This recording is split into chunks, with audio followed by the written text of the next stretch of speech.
Mongolia, ऐसा साम्राज्य जो 13वीं सेंचुरी में सबसे ज्यादा ताकतवर था और यहाँ राज करता था वो शख्स जिसके नाम से पूरी दुनिया कांपती थी। इतिहास का सबसे बड़ा और खूंखार योद्धा जिसने यूरोप से लेकर चीन तक, अरब से लेकर रूस तक सबको झुका दिया था। उसका साम्राज्य इतिहास का सबसे बड़ा लैंड एम्पायर बना। लेकिन आज उसी मंगोलिया की धरती पर आप मीलों चले जाइए, शायद ही कोई इंसान आपको दिखाई दे। मंगोलिया का 99.7% हिस्सा आज खाली पड़ा है। अब सवाल ये उठता है, जो देश कभी दुनिया पर राज करता था वो आज इतना शांत, वीरान और पीछे क्यों है? क्या थी वो कहानी जब एक सुपर पावर देश बन गया एक शांत रेगिस्तान? जानते हैं इस वीडियो में। मंगोलिया एशिया का एक ऐसा देश है जिसकी हर सरहद किसी न किसी देश से जुड़ी हुई है। समंदर दूर दूर तक दिखाई नहीं देता। इसके एक तरफ रूस है और दूसरी तरफ चाइना। इसे लैंडलॉक्ड देश कहा जाता है।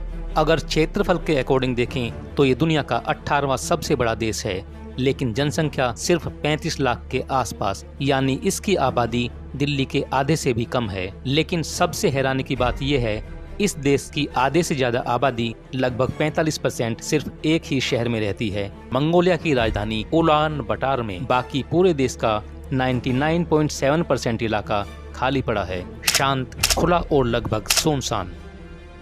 आज जिस मंगोलिया को हम एक शांत, खाली और पहाड़ी देश के रूप में जानते हैं, एक जमाना था जब ये दुनिया का सबसे ताकतवर इलाका हुआ करता था।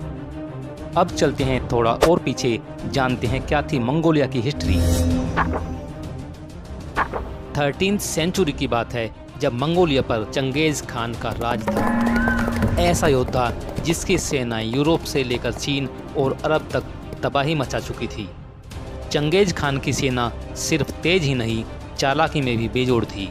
ये सैनिक कई हफ्तों तक बिना आग जलाए कच्चा मांस खाकर सफर करते थे ताकि दुश्मन को उनकी मौजूदगी का पता तक न चले। ऐसा कहा जाता है जब मंगोल किसी शहर पर हमला करते तो वहाँ की 90% आबादी का हिस्सा खत्म कर देते थे।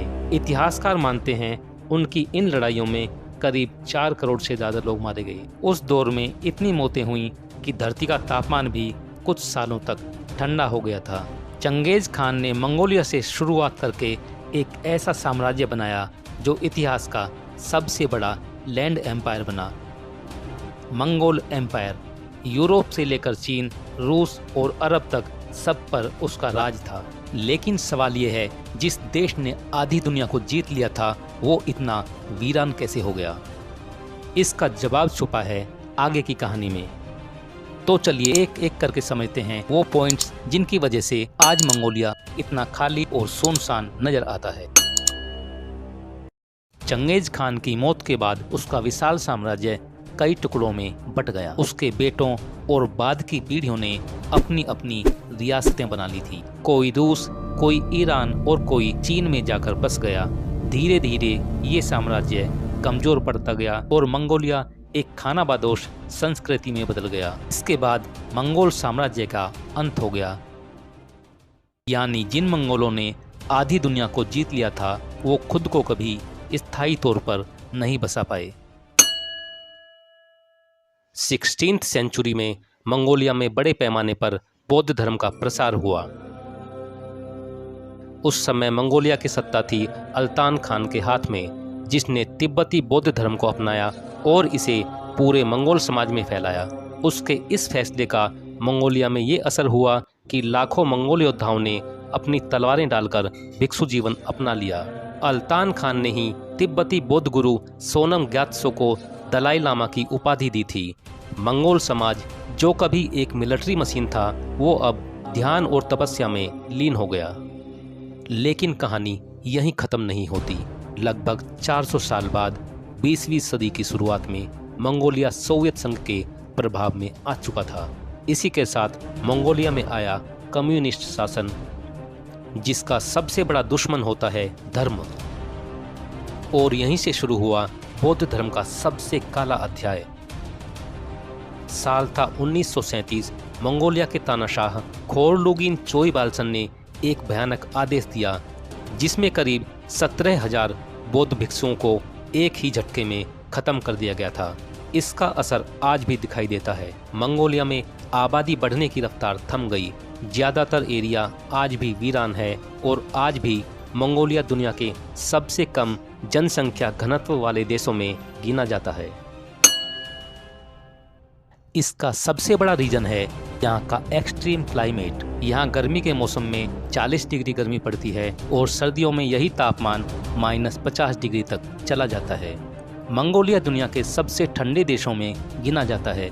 यहाँ की सर्दियाँ इतनी भयानक होती हैं कि लोगों ने इसे एक खास नाम दिया है, जूड।